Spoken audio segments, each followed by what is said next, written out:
día, bienvenidos a un podcast más, Perspectivas UNB. Mi nombre es Carla Ruiz y el día de hoy me encuentro compartiendo con la maestra Yolanda. Vamos a hablar acerca de la verdadera educación por competencias. Es maestra, ya saben, de casa, con maestría en psicopedagogía. Qué gusto tenerte ahora fuera de la sala de maestros. Bienvenida. Gracias. Y ahora se tocó de este lado y ya no la presión de este. Sí, ya sé, ya vengo más relajada. Muy bien, excelente. Pues bueno, el motivo de esta reunión el día de hoy. ¿Qué es la educación por competencias? ¿Qué es una competencia para empezar? Ok, muy bien. La educación por competencias es un modelo educativo que está implementado en varios países considerados de primer mundo, por así decirlo. México llegó en el año del 2004, más o menos, se empezó a implementar en el preescolar. Y es un modelo que busca que el estudiante deje de memorizar el conocimiento y adquiera diferentes competencias para que él las pueda poner en su vida diaria. Se supone que está más enfocado a lo que sería un aprendizaje significativo, o sea, que lo que tú estás aprendiendo en la escuela te ayude precisamente a resolver todos los problemas que tú te vas a enfrentar en tu vida diaria. De hecho, la educación por competencias tiene varios ejes, que sería el saber ser, saber hacer y saber conocer. Y de ahí va partiendo como los aprendizajes esperados, lo que se va a poner en práctica dentro del aula para que el estudiante después ya lo ponga en práctica en su vida cotidiana, por así decirlo. Ok, porque es un ámbito, o bueno, el tema de competencias se maneja tanto en el ámbito laboral. Sí, y se trajo también al ámbito académico. Sí, de hecho, el término de competencias en el ámbito académico surge o se empieza a implementar, es relativamente nuevo. Yo sé que a lo mejor la fecha no les va a sonar tan nuevo a muchos que digan, ay, eso no es nuevo, pero si estamos hablando de un modelo, de una teoría o ya de algo así, pues sí es nuevo. Es más o menos en 1960 y justamente surge de esta cuestión de las competencias laborales, del capital humano. De ahí surgió como de las necesidades que se tenían ya dentro de las empresas, la industria, dentro del mundo laboral. De ahí fue que se trasladó para, por así decirlo, al mundo académico, porque como todos sabemos, pues los modelos educativos siempre han estado basados en lo que la sociedad necesita. Entonces, en ese momento, la sociedad necesitaba pues mano de obra preparada, competente para poder satisfacer las necesidades económicas, sociales de ese momento, y de ahí es que surgió, porque en realidad pues el alumno salía de la escuela con conocimientos muy mecanizados y no, al llegar a los trabajos pues no funcionaban, no eran competentes, ¿no? Utilizando como este término. Competencia. Yo recuerdo, como mencionabas, que en 2004 por ahí se implementa en México. Sí. Siempre ha estado esta discusión en torno a si se ha implementado el modelo en nuestro país como debe ser o es una copia mal hecha del modelo de competencias. Sí, nosotros aquí en México lo empezamos a implementar porque somos parte de la OCDE. Entonces, la OCDE tiene como varias vertientes, pues precisamente para impulsar el desarrollo económico de los países. Entonces, una de estas vertientes es precisamente poner en práctica el modelo por competencias. Pero por desgracia, como muchas otras decisiones que se han tomado en el país, no se contextualizó. Entonces, simplemente se trajo el modelo de otros países que ya lo estaban implementando y, como te comentaba, y como lo mencionas, empieza más o menos en el 2004 con el nivel preescolar. Fue el primer nivel que lo empezó a implementar y de ahí en adelante hasta el año 2009 se empieza a implementar en lo que es la secundaria. O sea, creo que fue 2006 en primarias y 2009 ya en las secundarias, y ya pues ahorita es un modelo que se implementa en todos los niveles, desde lo que es la educación básica, medio superior, que vendría siendo preparatoria, y el nivel superior, que son las universidades. Respondiendo a tu pregunta, a mi punto de vista, aclarando, ¿no? que es la perspectiva que yo tengo, pues al no estar contextualizado, uno de los principales problemas que hubo, para empezar, como muchas otras decisiones de educación, fue la resistencia de los docentes. O sea, en primer lugar eso, como la resistencia, como, ok, yo hago esto porque esto a mí me funciona, ¿por qué me vienes a querer a mí cambiar? Entonces, sí está bien, tus libros ya vienen como acondicionados a trabajar por competencias, pero yo voy a seguir trabajando como siempre lo he hecho. Y ahí ese es el problema. En primera fue eso, como la resistencia del docente, que ahorita te comento un ejemplo. El segundo yo creo que sería la poca capacitación. Se da una capacitación, pero es por encimita, a unos cuantos, o una capacitación que en realidad funcione, es nada más como por decir, sí, capacité a los maestros, pero no es una capacitación, ¿cómo se podría decir? Real, o sea, no es una capacitación real. Y pues es mucha carga administrativa también para el docente, porque les vienes y les cambias totalmente todo lo que normalmente ellos estaban acostumbrados a hacer. Y la otra, y que yo creo que es la más importante, que ya el implementarlo a la práctica en realidad suena bien bonito en teoría. Y es lo que yo les digo a mis alumnas de educación, no me dejarán mentir.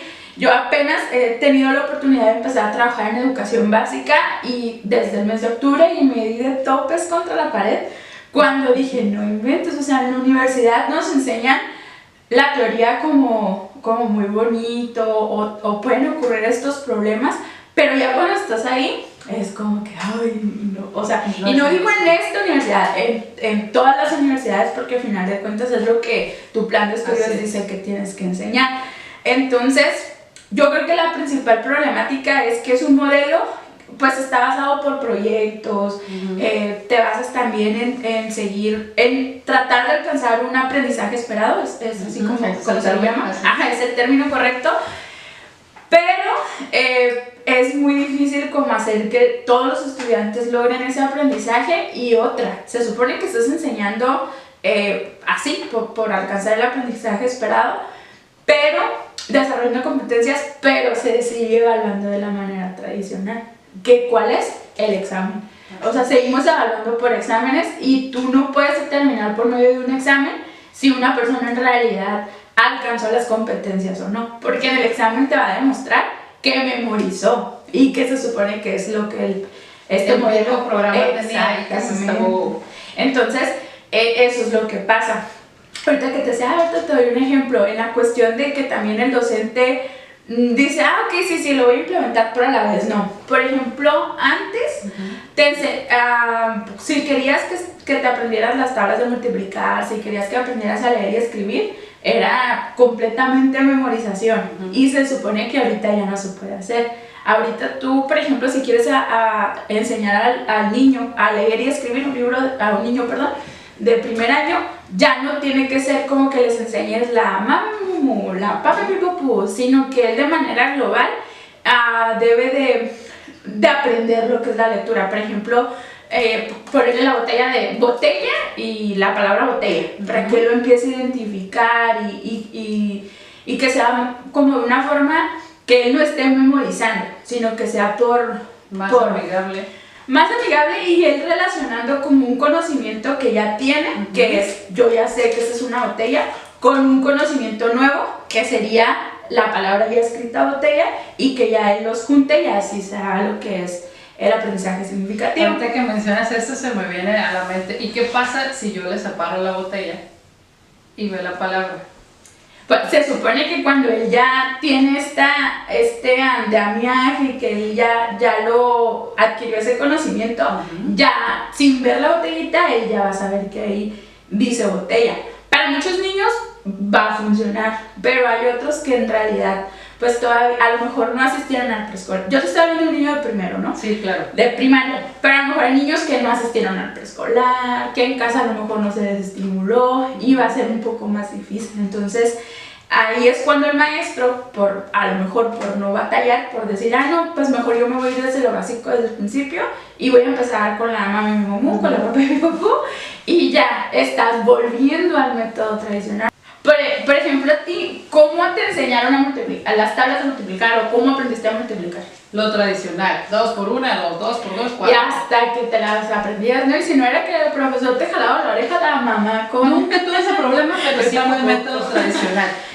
Ahorita nos mencionabas esto, cuando cambian el modelo a competencias, yo recuerdo lo que comentas, la resistencia. En ese momento yo daba clase en educación básica en secundaria, y la resistencia por parte del docente, a veces también, ya metiéndonos no precisamente en competencia, pero sí desde la cabeza, que viene la mala capacitación, que cumplo por cumplir, y detalles de esa índole, siento que no propiciaron un ambiente idóneo para que se implementara por completo esta metodología, que no es mala porque pues ha funcionado en otros países. Sí, en realidad el proyecto es muy bueno, pero yo siento que ha pasado lo mismo que ha pasado con todos los modelos o proyectos educativos que se han intentado implementar en México. En lugar de en realidad ver por un bien para el estudiante o para generaciones completas, siempre se piensa de un color, de un partido. Eso tiene mucho que ver. Entonces, haz de cuenta que llega un partido con una excelente idea, lo empieza a implementar. Sabemos que un gobierno, ya hablando como a gobierno federal, dura 6 años, ¿no? Entonces, de aquí que se crea el proyecto, que se empiezan a hacer las pruebas pilotos, empieza a implementarse ya para el 4º, 5º año, y cuando apenas empieza a arrancar, que ya todo va como marchando bien, pues resulta que cambiamos, no siempre hemos cambiado de color, pero ya sea que cambiamos pues de presidente, que trae otras personas con otras ideas, cuando cambiamos de color, ahí es peor, porque de hecho fue lo que pasó con Peña Nieto, ¿no? Así que es. él llegó y sus primeros cambios fue así como, no, yo traigo esta reforma y la vamos a implementar. Después llega nuestro actual presidente y dice, no, todo lo que el otro dijo se va para afuera. Entonces, siento que eso ha sido como un gran obstáculo para que el programa o el modelo en realidad no se haya implementado de la manera correcta. Porque si buscas las ventajas, tiene muchísimas ventajas, o sea, porque vas a enseñar al alumno a que piense por sí mismo, a trabajar en equipo, a trabajar por proyectos, a que lo que yo estoy aprendiendo en la escuela me va a ser útil a mí o sea, hasta para ir a la tiendita y que yo pueda contar cuánto es el cambio que me van a dar, cuántas papitas o cuántas paletas me puedo comprar, o sea, le va a servir, pero al final de cuentas ese es el gran obstáculo que yo siento que nos ha ido atrasando. Y ahorita que mencionabas los cambios de una presidencia a otra, antes de dejar el sistema básico, recuerdo que lo último que mencionaban era la nueva escuela mexicana. ¿Qué le pusieron? ¿Qué mejoraron? ¿Qué consideras que empeore? Y saliéndonos de la nueva escuela, ¿con qué carencias te han llegado los alumnos a universidad a partir de que se implementó la educación por competencias? Ok, bueno, a mí en realidad ya no me tocó estudiar con el modelo por competencias, me tocó más bien, bueno, en la universidad sí, yo cuando estudié en la universidad sí, pero lo que fue educación básica ni superior, yo no estudié bajo ese modelo. Ya fue hasta la universidad que sí me tocó, entonces prácticamente todos los alumnos, o en su mayoría, que yo he recibido en la universidad, pues ya vienen bajo este modelo por competencias.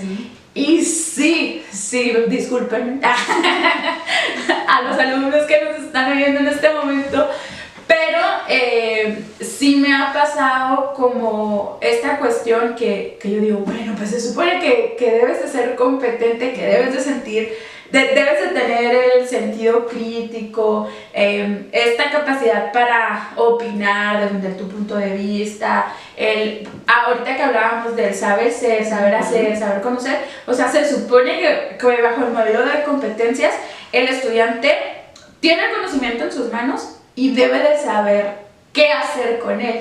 Y yo he notado que la verdad, no.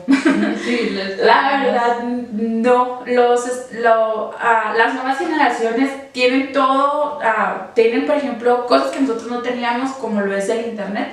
Y siento que lo tienen, pero no saben qué hacer con todo eso que tienen. Entonces, pues algo está pasando ahí. Ahora enfrentas, ahorita que mencionas educación básica, por ejemplo, en escuelas de gobierno, la problemática es que en ocasiones te llega un alumno sin comer. Ay, ¿Cómo puedes hablar o tratar de implementar un modelo que a lo mejor implementaron en Suiza, en Canadá, en Estados Unidos, donde hay otro tipo de sistema, y aquí lo principal para el alumno es pues llenarse, ¿no? De una u otra manera. En una escuela particular a lo mejor el problema no es que coman, es emocional porque hay un divorcio, porque los papás no nos hacen caso, porque los papás esto. Entonces, ¿cómo poder integrar a mis alumnos? Fíjate que otra cosa bien importante es que el modelo por competencias, podríamos creer como al no ser algo tradicional, como que tome en cuenta las necesidades de todos los estudiantes, y no, porque desde que te está diciendo cuáles son los aprendizajes esperados, está generalizando que todos los estudiantes, independientemente de la necesidad que tengan, tienen que adquirir ese aprendizaje para ser competente. Cuando aquí estamos hablando que te llegan o sea, que te van a llegar a ti como personas con diferentes problemáticas como las que acabas de mencionar, o a lo mejor con alguna barrera de aprendizaje, etcétera, y ahí es en donde tampoco puedes personalizar la enseñanza, porque te está diciendo que tienes que cumplir con este estándar, ¿no? Entonces como que ahí está medio ambiguo. Sí, se contradice, de hecho ahí se contradice el modelo. Y ahorita que me preguntas de la nueva escuela mexicana, precisamente eso es como una de las cosas o de las bases que tiene lo que es la inclusión. El modelo de la nueva escuela mexicana maneja la inclusión en todo sentido. Yo sé que ahorita a lo mejor el significado que le damos a la palabra va a algún tipo de orientaciones, pero es inclusión en todo sentido, que en la escuela tú tienes que recibir a todos y a todas, independientemente de si tiene una necesidad educativa, si tiene alguna discapacidad, si tiene, de la forma que sea, tú los debes de recibir. Otra de las cosas es que no se pueden reprobar estudiantes, te ubican por edades, entonces eso también es una gran problemática, porque o sea, tú puedes tener en quinto año un niño que no sabe leer y escribir, y por ley, porque por derecho y por la edad, él tiene que estar ubicado en quinto año. Y ese es un niño que evidentemente no va a adquirir las competencias y los aprendizajes esperados que el plan de estudios te está diciendo que tiene que cumplir. Entonces, este nuevo modelo está muy enfocado en lo que es la inclusión, la interculturalidad, porque también ahorita tenemos nuestro país tenemos comunidad flotante, que se le llama, o sea, tenemos personas que están llegando Tijuana, Rosarito, personas que están llegando de diferentes países. Antes eran diferentes estados, ahorita ya es de diferentes países, y tú los tienes que aceptar. Y no solo de Latinoamérica. Exacto, ándale, ahorita que ya con este problema de la guerra, también ya están llegando personas de otros países, pero que ya ni siquiera comparten el idioma con nosotros, y tú los tienes que aceptar. Entonces, eso, y otra de las cosas es que le está poniendo mucho énfasis en lo que es la educación socioemocional y vida saludable, como todo lo que tiene que ver con hábitos alimenticios, combatir el sedentarismo, y que eso en mi opinión está muy bien, pero que por desgracia no se está implementando. Muy bien. ¿Algo que quieras agregar para cerrar este podcast? Por ahí estaría interesante otro acerca de la inclusión de lo que acabas de mencionar, pero ya lo grabamos en otra ocasión. Sí, ¿algo para despedirte? Pues, antes que nada, muchas gracias por tu invitación. Me gustó estar de este lado y que me hayan tomado en cuenta para participar en este tema tan importante. Y pues también igual al público que nos está escuchando, igual si hay alguna pregunta o alguna propuesta que crean que podemos compartir, pues ahí que nos la pongan, y Con mucho gusto regresamos a otro episodio. Muy bien, muchas gracias por acompañarnos. Por nuestra parte es todo. Nos vemos en la siguiente entrega. Hasta luego.